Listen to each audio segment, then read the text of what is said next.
것은 이제 예배 전에 찬양, 그리고 또 봉헌이 설교 후에 간 것입니다. 그리고 또 광고를 이렇게 영상으로 이렇게 녹음해서 듣게 되었는데, 오늘 좀 소리가 컸죠? 조금 줄이겠습니다. 소리를 조금 줄여서, 지금 소리가 좀 큰 것 같았어요. 저도 듣기에 좀 크더라고요. 줄여서 하도록 하고, 설교를 마치게 되면은 찬양을, 결단송을 같이 부르고 통성 기도를 같이 하고, 그리고 결단송 부른 것을 하나님 앞에 계속 고백하면서 그때 봉헌을 하도록 하겠습니다. 이렇게 바뀐 거 처음엔 적응이 되기까지는 조금 어색한 것 같지만, 시간이 지나면서 적응이 되면은 또 우리들에게 좋은 또 예배가 될 겁니다. 한 할머니의 임종이 다가왔습니다. 사람은 누구나 때가 되면은 돌아갈 때가 있습니다. 그런데 그 할머니께서 돌아가시기 전에도 오른손에 주먹을 꽉 쥐고 이거를 절대 펴지를 않는 겁니다. 자녀들이, 아니 어머님 손에 지금 쥐고 있는 게 뭡니까? 라고 물어봐도 이 어머님이 말도 안 해요. 할머니가 말도 안 하고 그냥 너무 소중한 것을 꼭 손에 쥐고 있는 것처럼 꽉 움켜쥐고 이것을 내보여 주지를 않는 겁니다. 가족들이 굉장히 궁금해지죠. 뭘 그렇게 소중히 여기시길래 저것을, 주먹을 꽉 쥔 손을 풀지도 않고 저렇게 마지막 순간까지 저것을 지키려고 애를 쓰시나 싶어가지고 계속해서 어머니를 보고 설득하고, 어머니 힘드신데 그만 놓으라고 해도 그냥 끝까지 이거를 붙잡고 있는 겁니다. 그리고 때가 되어서 할머니께서 임종을 하셨습니다. 근데 임종하고 나서 자녀들도 굉장히 궁금했습니다. 어머니가 도대체 얼마나 아끼시는 거길래, 얼마나 귀한 보화가 거기에 들어가 있길래 어머니가 그 손을 꼭 쥐고 이거를 풀어놓지 않나. 여기에 대해서 굉장히 궁금해서 자녀들이 이 손을, 꽉 쥐고 있는 손을 하나하나 펴기 시작합니다. 근데 얼마나 꼭 쥐고 돌아가셨는지 남자 아들들이 이거를 피는데 너무 힘들게 핀 거예요. 그리고 나서 드디어 손을 다 피게 되었습니다. 이 손에 뭐가 있었을까요? 이 손에 할머니가 끝까지 잡고 있었던 것은 500원짜리 동전 하나였습니다. 마지막 임종을 앞두고 있는 그 순간에도 이 500원짜리 동전을 꼭 쥐고 가고 싶어서 이거를 놓지를 않는 겁니다. 주변에서 아들들이 아무리 손을 피라고 해도 이 500원 놓고 싶지 않아서, 이분이 살아계시는 동안에 어렵게 사셨다고 합니다. 그래서 그 돈에 대한 집착이 강했다고 했는데, 그래서 지금 수중에 있는 이 돈 놓고 싶지 않아서 쥐고 계셨던 건지, 아니면은 옛날 어르신들은, 이제 우리 조상들은 죽으면은 노잣돈 있어야 된다고 그런 거 알죠? 다른 나라도 보면은 눈에다가 동전 올려놓고 뭐 그런 거 있잖아요. 노잣돈 삼으려고 했는지 뭐 그건 모르겠지만, 이 돈을 그렇게 집착해 하면서 이 돈에 그냥 생명을 걸고 있는 것처럼 그렇게 쥐고 이렇게 돌아가신 그런 분이 계셨었습니다. 사람은, 어떤 사람들은 인생에 대한 미련, 그리고 집착, 그리고 인생의 그런 이런 죽음에 대한 두려움 때문에 이 마지막 순간을 굉장히 고통스럽고 어렵고 뭔가에 집착하고 그렇게 두려워하면서 보내시는 분들이 계십니다. 근데 반면에 또 어떤 분들은 그 마지막 순간에 정말 너무 아름다운 마지막 시간을 맞이하시는 분들도 있습니다. 뭐 가족들에게, 남은 가족들에게 아름다운 사랑하는 가족의 죽음은 없겠지만, 그래도 그렇게 돌아가시기 전에 내가 유언이 있으니 내가 죽으면은 울지 말고 제발 장례식장에다가 좀 밝은 찬양 틀어줘서 내가 하나님 나라에 간 것을 모든 사람으로 알게 해줬으면 좋겠다 라고 얘기하고, 마지막까지도 형제끼리 사랑하고 꼭 이렇게 신앙생활 잘하고, 이렇게 좋은 결말을 맞이하시는 분들도 분명히 있습니다. 우리 그리스도인들은요, 어떻게 살아가느냐, 이것도 굉장히 중요하지만 어떻게 그 마지막을 마무리하느냐, 이 문제도 굉장히 중요한 문제입니다. 그런데 이 모든 것을 결정하는 것은 당연히 믿음입니다. 오늘 본문에 보면은 야곱이라고 하는 사람이 나옵니다. 단 한 절로 야곱의 믿음을 설명하고 있는데, 이 야곱은요, 처음에 살아가는 동안에는 하나님 보실 때 그렇게 좋은 믿음 가지고 살아갔던 사람이 아닙니다. 오히려 그 사람은 호세아서에서 사기꾼의 모델, 이 현실에 집착하고 자기 지혜를 의지하며 살아갔던 사람의 모델이었다고 지난주 주일 예배 때 함께 나누었습니다. 그런 사람이었는데 이 야곱이 지금 믿음이라는 것으로 보면 명예의 전당에 올라와 있는 거예요. 근데 이 야곱의 믿음은 살아생전에 좋은 믿음은 아니었지만, 이 야곱의 믿음의 특징이 뭐냐면 마지막 임종 때에 보니까, 오늘 여기서 말하고 있는 칭찬받는 믿음은 다 임종 시에 있었던 그런 모습들이거든요.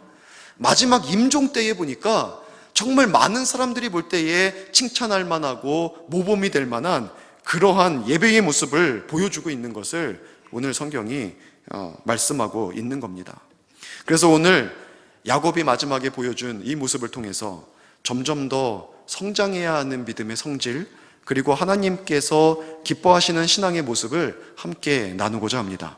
첫 번째로, 우리는 오늘보다 나은 내일을 살아야 합니다. 이거는 형편을 말하는 것이 아니라 지금 믿음을 말하고 있는 겁니다. 우리는 믿음에 있어서 오늘보다 나은 내일을 살 수 있어야 합니다. 야곱은 태어나서 요셉을 잃을 때까지 오랜 시간 동안에 자기 힘, 그리고 겉모술수로 살아왔던 사람이었습니다. 지난주에 잠깐 나눴듯이 태어날 때에도 자기 형 에서의 발꿈치를 잡고 태어나요. 자기가 먼저 태어나고 싶어서. 뱃속에서도 계속해서 싸웠습니다. 아마 싸움을 건 사람이 야곱일 겁니다. 계속 싸움을 걸고 싸우고 하더니 태어날 때도 뒤꿈치에 붙잡고 태어나는 겁니다. 그리고 아버지 이삭이 돌아가시기 전에 축복해 주려고 하니까 그 형의 축복을 자기가 받아야 되겠으니까 여기다가 털 끼고 아버지한테 축복받았던 사람입니다. 그 전에는 형한테 내가 장자의 축복 받고 싶으니까 팥죽 한 그릇, 지난주에 치킨이라고 비유했죠. 우리나라로 따지면 냄새, 이 팥죽 한 그릇 이거 가지고서는 장자 명분을 사서 빼앗았던 사람입니다. 자기 삼촌 집에서 10년 넘게 일하다가 이제 보니까 자기가 쌓아놓은 재산이 없는 거예요. 근데 자기에게 기술 하나가 있었는데, 송아지, 소든 염소든 양이든 새끼를 낳으면은 얼룩배기를 낳게 하는 기술이 이 야곱에게 있었습니다. 그러니까 삼촌한테 가서, 삼촌, 내가 그동안 수고하고 노력했는데 이제 좀 떠나려고 하는데 삼촌이 가지고 있는 재산 중에 얼룩배기만 나한테 주면 안 됩니까? 라고 물어보니까 삼촌이 보니까 별거 없는 거예요. 얼룩배기는 몇 개 없는 거예요. 그래, 좋다. 그러면 얼룩배기는 네 가져가라 하니까 그때부터 낳는 것마다 다 얼룩배기만 낳게 하는 거예요. 그래서 큰 재산을 가지고 나왔던 사람이 야곱이었습니다. 에서 자기 형이 야곱이 고향으로 돌아간다고 하니까 400명의 하인을 데리고 나온다는 얘기를 듣자마자 이거 형이 나를 죽이러 오는 거 아닌가 싶어서 자기의 진영을 셋으로 나눠요. 제일 앞에다가 별로 안 사랑하는 레아 앞세우고, 그 다음 두 번째 정에다가 사랑하는 아내 라헬을 앞세우고, 자기는 제일 뒤에 가서, 남자라면 어디 서야 돼요? 제일 앞에. 이거는 그래야 되는 겁니까? 자, 근데 어쨌든 레아, 라헬 두더니 제일 마지막에 자기가 올라가서 자기가 남아서 혹시 형이 전쟁을 벌여와도 자기는 살려고, 자기 가솔들은 죽어도, 이런 일을 했던 사람이 야곱입니다. 치사합니다. 치사해요. 편애도 심해가지고 자기 아들들 중에서 사랑하는 라헬이 낳은 장자인 요셉만 사랑해요. 요셉만. 그래서 결국은 형들이 속상해서 요셉을 죽이려고 하다가 팔아먹잖아요. 요셉만 좋은 옷 입히고 요셉만 맛있는 거 먹이고 이렇게 합니다. 아무리 더 이쁜 자식이 있어도 티는 안 내는 법 아닙니까? 더 이쁜 애가 있긴 있죠. 있다고 합니다. 근데 티는 안 내야죠. 근데 너무 확연하게 티를 내니까 오죽하면은 형들이 동생을 죽이려고 하겠어요. 이 정도로 모든 것에 있어서 자기중심적이었고 이기적이었고, 자기를 위해서라면은 뭐 자기 아내들을 사지로 내모는 일도 서슴지 않았던 이러한 사람이 바로 야곱이었어요. 근데 거기서 끝나지 않습니다. 그는 결국은 오늘 본문에 나와 있듯이 믿음의 명예의 전단에 최고의 자리에 올라가 있는 겁니다. 마지막에 다가갈수록 야곱은 좋은 믿음을 소유하는 사람이었고, 결국은 마지막 임종시에는 우리 모두가 다 이런 믿음이 하나님이 기뻐하시는 믿음이고, 이 정도 믿음은 가지고 있어야 정말 우리가 세상에 감당하지 못할 하나님의 사람들이 될 수 있겠구나 라고 생각할 만한 그 믿음을 이 임종시에 보여주었던 겁니다. 21절에 보니까 죽을 때에 라고 말하고 있습니다. 임종 때에 누구보다도 진실하고 확실한 믿음을 소유했습니다. 야곱은요, 반복되는 인생의 실수 그리고 그런 경험들을 헛되이 흘려보낸 사람이 아닙니다. 야곱은 그곳에서 영적으로 성장했고 결국은 영적 거장이 되었습니다. 사람은 누구나 실수하고 넘어질 때가 있습니다. 교만하여서 자신의 지혜와 능력을 의지하며 살아갈 때가 있습니다. 그런 면에서 야곱은 사실 가장 우리와 비슷한 사람입니다. 야곱에게 그러나 그것은 인생의 전부가 아니었습니다. 그는 실수하면서 배웠습니다. 그는 넘어지면서 하나님을 의지했고, 그는 실패를 통하여서 하나님의 뜻 가운데 순종하며 나아가기 시작했던 겁니다. 그래서 마지막에는 결국 흠잡을 것 없는 믿음의 사람이 될 수 있었습니다. 여러분, 믿음은 변하지 않는 걸까요? 성장하는 걸까요? 계속해서 얘기하고 있는 거 당연한 질문했습니다. 믿음은 성장하는 겁니다. 모든 사람의 믿음이 성장합니다. 자라가는 것입니다. 마치 천국 비유처럼 마태복음 13장 14절 31절 32절에 보면 천국은 마치 밭에다가 겨자씨를 뿌린 그 농부와 같아서, 그 겨자씨가 처음에는 모든 씨보다도 작은데 거기서 풀이 나고 나무가 되더니 새들도 와서 깃들더라. 천국이 왜 커집니까? 하늘나라 천국이 커지는 것이 아니라 이 땅에서 우리가 누리는 천국이 커지는 거예요. 우리가 이 땅에서 하나님을, 그리스도를 믿고 하나님의 자녀가 되면 그때부터 하나님의 나라가 우리 안에 시작이 되는데, 처음에는 겨자씨만 하더니 나중에는 새들도 와서 깃들 정도로 커진다, 이 말씀을 지금 하고 있는데, 이 천국을 크게 누려가는 것은 바로 우리의 믿음이 성장하는 것을 따릅니다. 그래서 우리의 믿음이 처음에는 겨자씨만한 믿음이었는데 이 겨자씨만한 믿음을 가지고 있다가 점점 성장하더니 나중에는 정말 커다란 나무가 되는 이 은혜가 바로 성장하는 믿음 가운데 있다는 겁니다. 어떤 사람들은요, 어떤 분들은 말씀을 듣고 배우고 익히면서 커갑니다. 어떤 분들은 하나님의 놀라운 역사를 경험하면서 커갑니다. 어떤 분들은 야곱처럼 실수하고 실패하다가 하나님의 뜻을 발견하고 배우면서 성장하는 분들도 있습니다.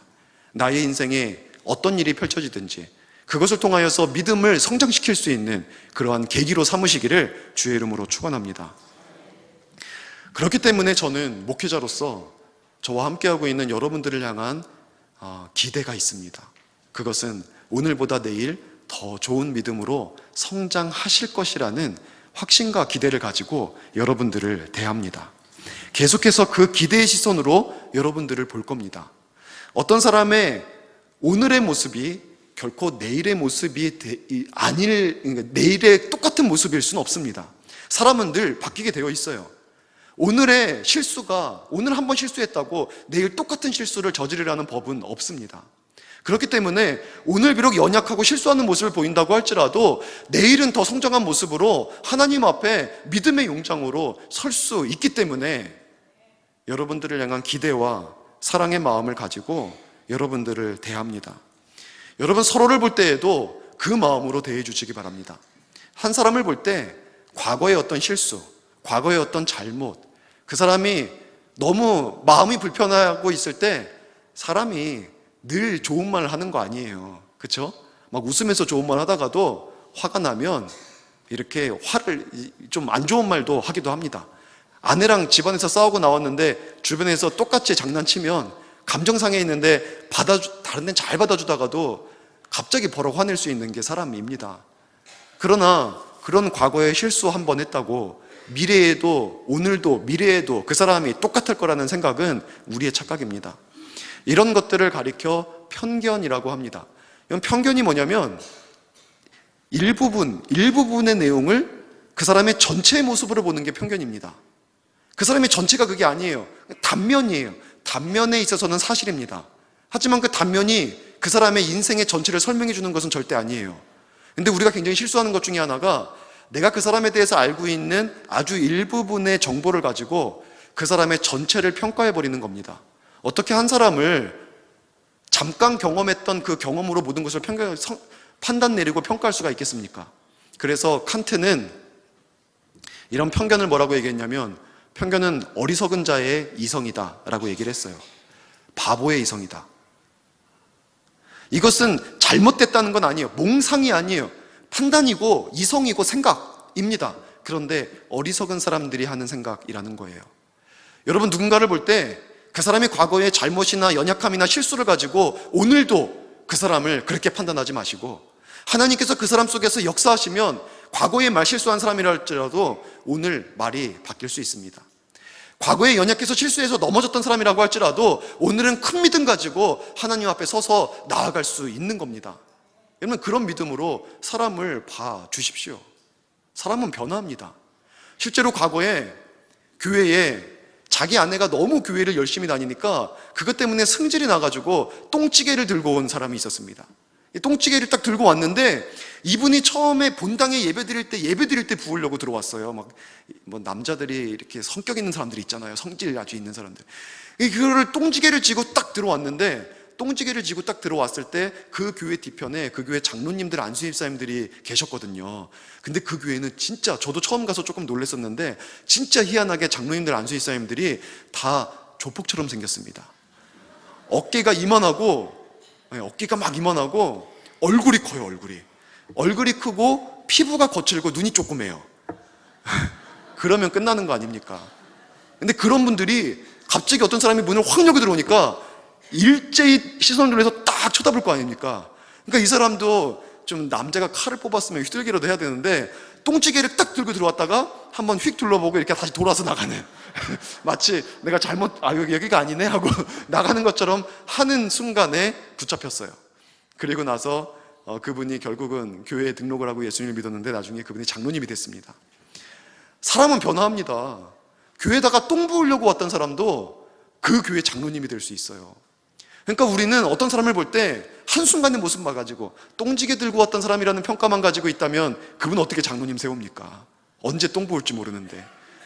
근데 그분이 변화되어서 나중에 주님의 몸된 교회를 위해서 자기 십자가를 지고 헌신하는 분이 되었습니다.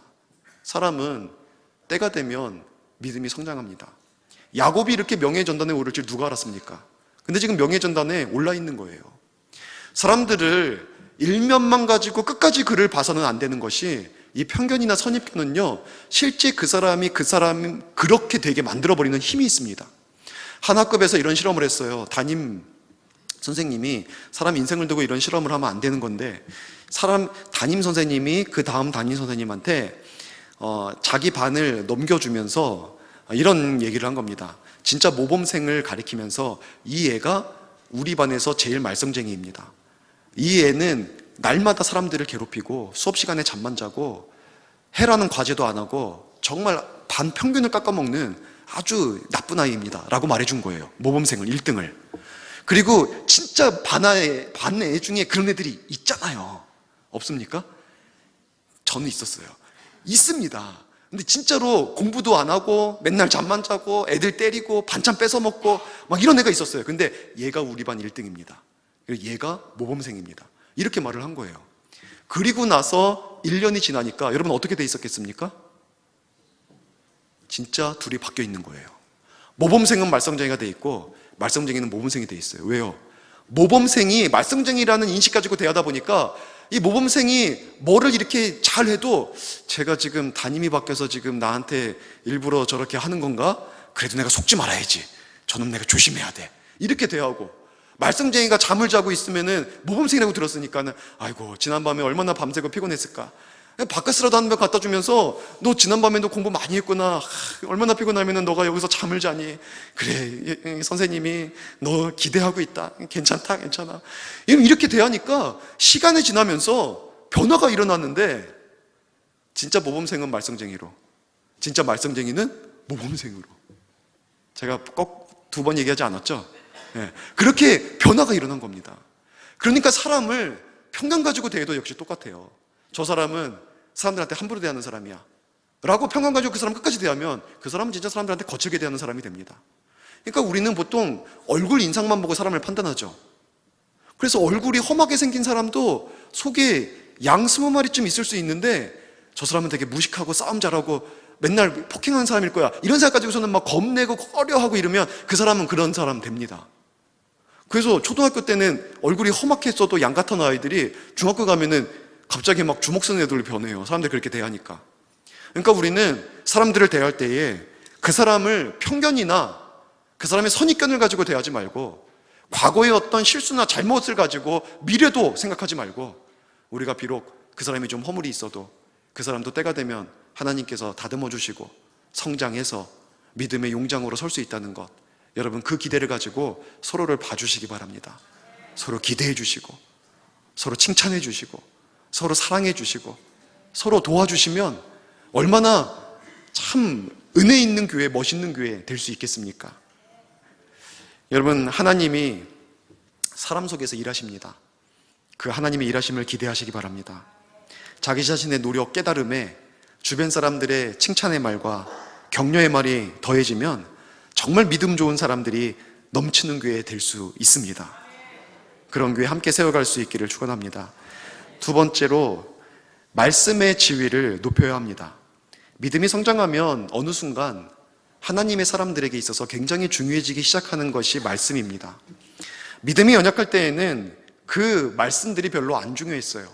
설교를 아무리 해도 주변 사람들이 말씀에 비추어서 무엇이 옳은지를 얘기해줘도 그것을 별로 귀 기울여 듣지를 않습니다. 과거에는 그래서 고민 없이 하던 행동들이 있고 거침없이 하던 말이 있고, 그리고 또 아무리 교회에서 설교를 들었어도 또 말씀을 들었어도 밖에 나가서 내 생각은 그렇지 않아 라고 살아갔던 삶이 있습니다. 그런데 어느 순간 믿음이 성장하다 보면 하나님의 말씀이 너무 중요해집니다. 그냥 그 말씀대로 지켜 따라가는 어떤 규범이 중요하기 때문에 따라가는 단계도 넘어서서 그 말씀을 사랑하는 단계까지 이르게 됩니다. 사람이 규칙을 지킬 때 처음에는 그런 보상 때문에 지켜요. 원래 이게 장 삐아제라고 하는 교육학자가 말하는 이론 가운데 하나인데, 원래는 보상, 어린아이들 보면은 이거 하면은 뭐 줄게, 동물들이 그렇잖아요. 동물들 훈련시킬 때 먹을 거 주면서 훈련시키면 따라오잖아요. 그것처럼 처음에는 보상이 좋으니까 애들이 아이스크림 주니까 글자 외우고 뭐 이런 식으로 구구단 외우고 이렇게 따라오거든요. 근데 조금 시간이 지나면 벌이 무서워서 규칙을 지킵니다. 교통횡단, 이거 무단횡단하면은 벌금 2만 원 무니까 그게 무서우니까는 둘러보고 경찰 없을 때 무단횡단하고, 경찰 있으면은 교통신호 지키고. 근데 나중에는요, 그 법을 성장하면 그 법을 사랑하고 그 법이 질서를 주는 것이 당연하니까 그것을 지켜나갑니다. 이게 사람이 도덕적으로 성장하는 거거든요. 도덕 성장 이론이에요. 우리가 신앙에 있어서도 마찬가지입니다.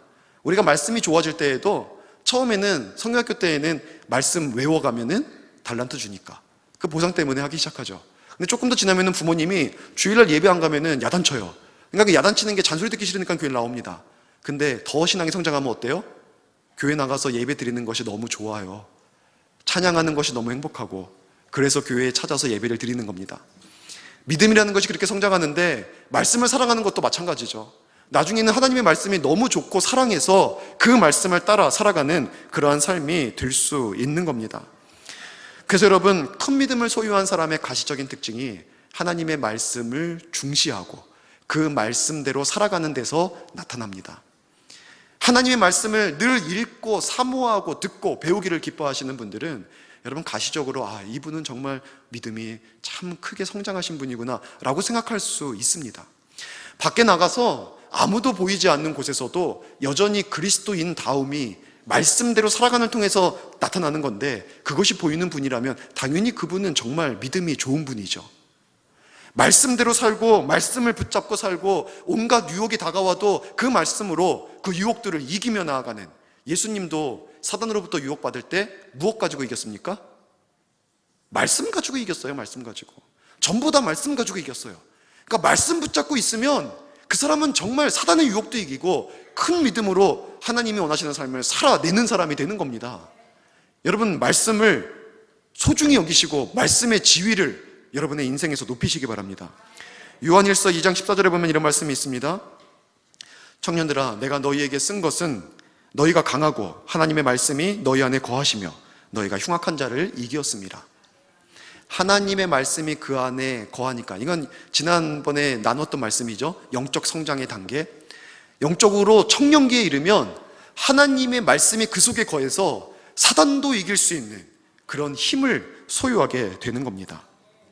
야곱은요, 호세아 12장에서 자기 계획대로 사는 인생의 모델로 제시되었지만 그는 인생의 마지막 순간에는 말씀을 중시하는 사람으로 완전히 변화되었습니다. 오늘 본문에도 보면은 11장 21절 보면은 요셉의 각 아들에게 축복했다고 얘기를 해요. 요셉에게는 두 아들이 있었습니다. 므낫세와 에브라임이라고 하는 두 아들이 있었어요. 야곱이 자신의 다른 아들들에게 축복하기 전에 먼저 요셉의 아들들, 자기의 손자들을 부릅니다. 그리고 그들에게 축복하고 나중에는 너희는 내 손자가 아니라 내 아들이다. 그러면서 두 분깃의 축복을 사실 요셉에게 준 거죠. 그러니까 요셉을 영적으로 장자 취급을 한 겁니다. 하나님이 그거를 원하시니까. 그리고 또한 두 아들을 축복할 때도요, 성경에 보면은 요셉은 사실 므낫세가 형이고 에브라임이 동생이에요. 그리고 오른손으로 장자에게 축복하고 왼손으로 차자에게 축복하게 되어 있어요. 그렇기 때문에 요셉은 야곱 앞에 자기 두 아들을 세울 때 므낫세, 에브라임 이렇게 놨어요. 오른손 왼손 대게. 근데 야곱은요, 이렇게 안수하지 않습니다. 어떻게 합니까? 성경에 보면은 어긋나서 이렇게 손을 어긋나가지고 오른손을 차자인 에브라임의 머리에 얹는 거예요. 그러니까는 요셉이 그걸 보면서 아버지 이거 아니잖아요. 에브라임은 동생입니다. 형한테 손 얹으셔야죠. 했더니 안다 아들아, 나도 알아. 근데 하나님이 이거 원하신다 하면서 하나님의 뜻대로 에브라임 동생에게 장자의 축복을 내립니다. 이것이 하나님의 뜻이었기 때문에 그렇습니다. 이제까지 하나님의 말씀이나 뜻과는 상관없이 내 맘대로 살아왔던 사람이었는데 마지막 임종 시간에 그 믿음이 성장한 것을 보니까 말씀대로 세상의 관습 안 중요해요. 아들의 권유, 그것도 별로 중요하지 않습니다. 그에게 중요한 것은 오직 말씀인 거예요. 말씀, 하나님의 뜻인 거예요. 그래서 그 뜻대로 순종하는 모습을 보여주고 있습니다. 믿음이 성장하는 사람은 인생을 통해 하나님의 말씀의 중요성을 배워갑니다. 어느 때는 말씀과 전혀 상관없는 삶을 살지만 곧 말씀 앞에 돌아옵니다. 믿어지지 않아도, 소대붙는 것 같아도 말씀을 생각하고 그 말씀대로 따라 살아가게 되어 있는 것입니다. 이것이 정말 중요합니다. 우리는 말씀대로 믿어야 돼요. 말씀대로. 믿음을 가지고 있는다고 해도 말씀과 상관없이 믿는 분들이 있습니다. 말씀과 상관없이 믿는 분들이. 그래서 자기 마음대로 믿으면서 이것이 신앙이 깊은 거라고 생각을 해요. 그것이 경험주의 신앙이거든요. 그러니까 성경과 전혀 상관없는 그런 행동을 하면서 그거는 경험해보지 않아서 모르는 거예요. 나는 하나님을 가까이서 경험해요. 늘 말씀도 들어요. 음성도 들어요. 그래서 내가 하나님의 뜻대로 살아가는 거예요. 이런 얘기들을 합니다. 참 이런 얘기도 해도 되는지 모르겠는데, 예전에 한 분이 성경은 별로 안 중요하고 경험만 중요시 여기는 한 분이 있었는데, 이분이 자기는 기도를 하면은 사탄이 다 떠나가고 병이 다 고쳐진다, 이 얘기를 공공연하게 하고 다니는 겁니다. 그러면서 어느 사업장이 교회 안에서 안 되는 분이 있으면 내가 기도해 주면 돼. 사업장이 왜 안 되냐면 거기에 사단이 들어가 있어서 그래. 이렇게 얘기하면서 그 사업장을 갑니다. 그리고 나서 거기서 기도를 하는데 어떻게 기도를 하냐면, 여러분 양해하면서 들어주시기 바랍니다. 제가 한 게 아니라 그 사람이 한 겁니다. 뭐라고 기도를 하냐면 거기다가 구석구석 다니면서 18 사단아 떠나라, 도구 베이비야, 18 도구 베이비는 한글로 도저히 표현을 못하겠어요. 막 그러면서 욕하면서 기도를 하는 겁니다. 욕하면서. 그러니까 그 기도 받던 집사님이 깜짝 놀라가지고 집사님 지금 뭐 하시는 거 했더니 하나님이 사단을 향해서 부어주시는 마음이래요. 사단을 향해서 내 마음에 욕을 부어주셔서 그래서 내가 욕하는 거래요. 여기에 사단이 가득하대요. 막 그러는 겁니다. 여러분 얼마나 안타깝습니까? 여러분 말씀대로 안 믿으면은요, 그 믿음은 막연한 믿음을 넘어서 미신적인 믿음이 됩니다. 내가 이제까지 경험해오고 내가 다른 종교들이 형성해 놓은 문화나 관습에서, 가치관에서 내 머리에 그것이 옳다고 믿은 것들을 그대로 기독교적으로 풀어냅니다. 그러니까 말씀에 근거하지 않은 믿음은 잘못된 믿음이에요. 그러니까 우리는 진짜 큰 믿음은 하나님의 말씀, 이 말씀 붙잡고 이 말씀대로 순종하는 것, 바로 여기에 진짜 큰 믿음이 드러나게 되어 있는 겁니다. 여러분은 인생에서 말씀의 지위를 높이십시오. 말씀을 가까이 하고 말씀을 묵상하고 말씀을 읽기에 힘쓰시기 바랍니다. 성경 읽기표 나눠드렸는데 읽고 계신가요? 네. 제가 깜짝 놀랐습니다. 1부 때는 한 분도 없으셔가지고 다시 하루에 이틀씩 읽으시면 금방 일주일밖에 안 지났으니까 따라잡을 수 있습니다 하십시오 했는데, 보니까는 한 4-5분은 네라고 대답을 해주셔서. 근데 그렇게 대답 안 하신 분 중에도 읽고 계신 분 계시겠죠. 이거 분량 똑같이 해서 만들어 놓은 거니까 여러분이 하루에 일정 시간만 딱 투자해서 말씀을 읽으면 하나님의 말씀을 1년에 한 번 다 읽을 수 있습니다. 오늘부터 시작하십시오. 네, 절반 아멘 하셔. 말씀의 지위를 높이셔서 하나님의 말씀에 지배된 삶, 그 신앙 소유할 수 있기를 주의 이름으로 축원합니다. 마지막으로 3번째, 우리는 마지막 힘이 남아있으면 예배에 쏟아야 합니다. 예배를 가장 중시하고 예배를 통해서 하나님께 영광 올려드리는 삶을 살아가야 합니다. 사실 야곱은요, 원래도 예배를 소중히 여겼던 사람입니다. 그가 에서를 속이고 에서가 죽이겠다고 했을 때 도망갈 때도 베델에서 하나님 만났잖아요. 그때 하나님 만났을 때에 그는 비고 있던, 베고 자던 돌을 이렇게 세우고 거기에다가 기름을, 자기가 가지고 있던 기름을 몽땅 부으면서 하나님 앞에 예배합니다. 고대에는 기름이 굉장히 귀한 거였습니다. 비싼 거였고 기름이 재산이었어요. 근데 그가 가진 것을, 모든 것들을 다 하나님 앞에 바치면서 예배합니다. 그는 자기 딸 디나 좋지 않은 사건이 벌어졌을 때에도 하나님 앞에 예배를 드립니다. 그가 형을 만나러 갈 때 그 야복강가 사건이 있었을 때에도 예배를 드립니다. 언제나 하나님 앞에 예배 드리는 것을 참 중시했던 그런 사람이었습니다. 그리고 마지막 힘이 남아있을 때에, 그가 이제 마지막 남은 힘으로 하나님의 말씀에 근거해서 자식들을 축복할 때에, 그때 마지막 남은 힘을 짜서 야곱이 한 일이 뭐냐면 그의 몸을 일으켜 세워서, 창세기 40장 31절에 나옵니다. 침상 머리맡에 가서 그곳에서 지팡이를 들고 서서 하나님 앞에 경배하는, 예배하는 이 일을 하나님 앞에 올려드렸다는 겁니다. 이것이 바로 야곱의 믿음의 가장 큰 모습이었습니다. 여러분, 교회의 사명 중 가장 중요한 것이 무엇이라고 생각합니까? 그것은 하나님께 예배하는 겁니다. 개인의 사명 중에 가장 중요한 것이 무엇입니까? 예배예요. 봉사, 선교, 구제, 교육, 찬양 다 중요하죠. 우리는 그러한 일들을 하면서 교회를 든든히 세워가고 하나님의 뜻을 이루어가야 합니다. 그러나 그 모든 것보다 가장 중요한 것은 하나님 앞에 드리는 예배입니다. 하나님이 찾으시는 사람, 성경에 뭐라고 나와 있습니까? 하나님이 찾으시는 사람은 구제하는 사람입니까? 선교하는 사람입니까? 하나님 찾으시는 사람이 찬양 잘하는 사람입니까? 하나님은 예배자를 찾으신다 그래요. 예배자를. 진정으로 하나님께 영광 올려드리며 나아가는 그 예배자를 찾으십니다. 기다리십니다. 그런 예배자 저희 모두가 될 수 있기를 바랍니다.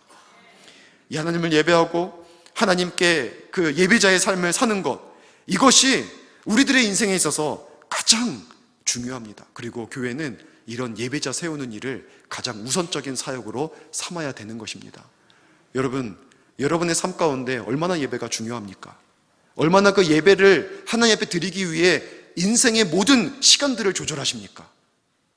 아무리 바쁘고 분주하고 아무리 내가 어려운 일이 있다 할지라도 하나님 앞에 나와서 예배 드리는 것보다 중요한 게 어디 있습니까?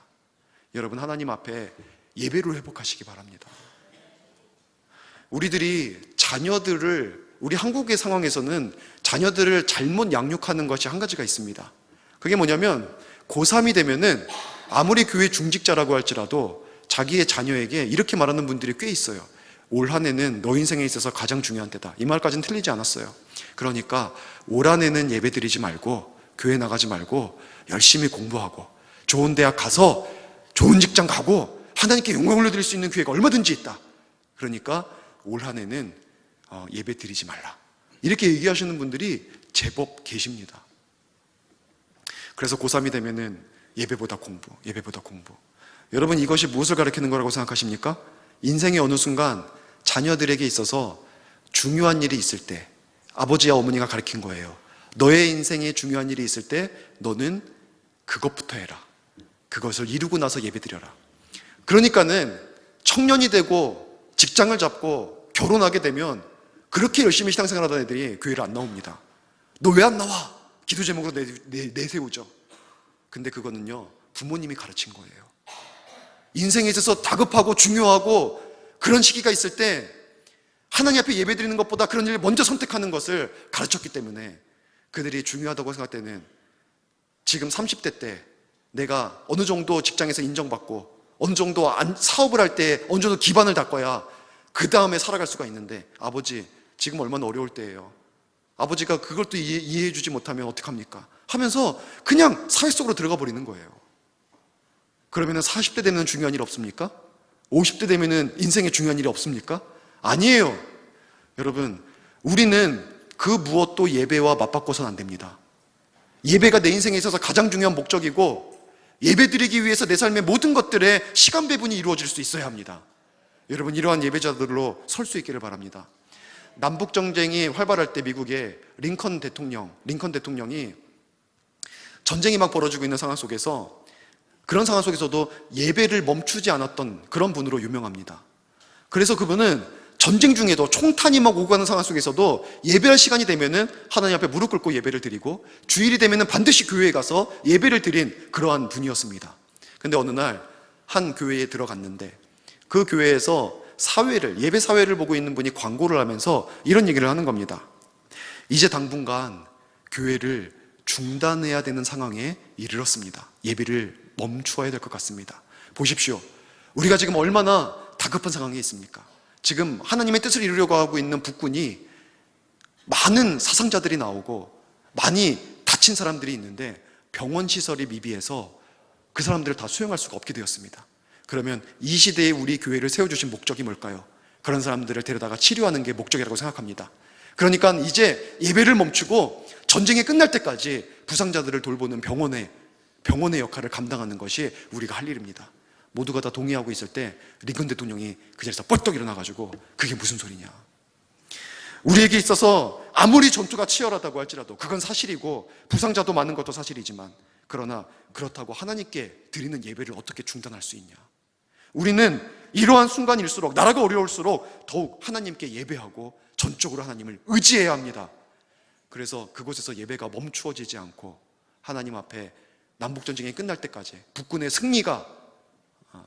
승리하고 결국은 하나님의 뜻대로 사람의 생명을 존중히 여기는 국가가 되기까지 그렇게 예배가 멈추어지지 않는 교회가 될 수 있었다는 겁니다. 여러분, 예배가 가장 중요합니다. 침상에서 마지막 힘을 짜내서 하나님 앞에 예배하는 모습을 보였던 야곱처럼 여러분의 인생에 있어서 하나님 앞에 예배하는 것을 가장 기뻐하고 가장 우선시하고 가장 사모하고, 그래서 예배에 있어서 성공자들이 다 될 수 있기를 바랍니다. 수요일날 어디가 계십니까? 금요 영성 축제 때는 뭐하고 계십니까? 와서 기도하셔야지. 늘 얘기해도 여러분 마음에 정죄감만 심어줄 것 같아서 그만해야지 하면서도 올라오면 또 생각납니다. 하여튼 예배에 여러분 성공하실 수 있기를 바랍니다. 이제 말씀을 마치겠습니다. 인간은 과정적 존재입니다. 성장하는 중에 있어요. 나의 성장만 다른 사람이 바라봐 줄 것 기대하지 말고 다른 사람의 성장도 여러분 있는 모습 그대로 봐주십시오. 연약한 분도 과정적 존재라서 연약한 거예요. 때 되면은 성장 안 하겠습니까? 때 되면은 주님 앞에 귀하게 쓰임받는 사람이 될 수 있습니다. 그래서 서로 성장을 도와줄 수 있는 교회 세워갔으면 좋겠습니다. 그리고 또한 여러분, 하나님의 말씀이 인생의 나침판 그리고 가장 소중한 보물이 될 수 있도록 하십시오. 하나님께 예배함이 인생의 가장 중요한 목적이고 여러분의 존재 이유가 되게 하십시오. 그로 말미암아 우리 우이중앙교회가 2017년도에는 더욱더 큰 믿음을 가진 하나님의 백성들로 다 설 수 있기를 주의 이름으로 간절히 축원합니다. 이 시간 같이 함께 찬양 드리겠습니다. 우리 이 믿음 더욱 굳세라. 하나님 아버지 앞에 정말 하나님 우리의 믿음을 크게 해주시옵소서.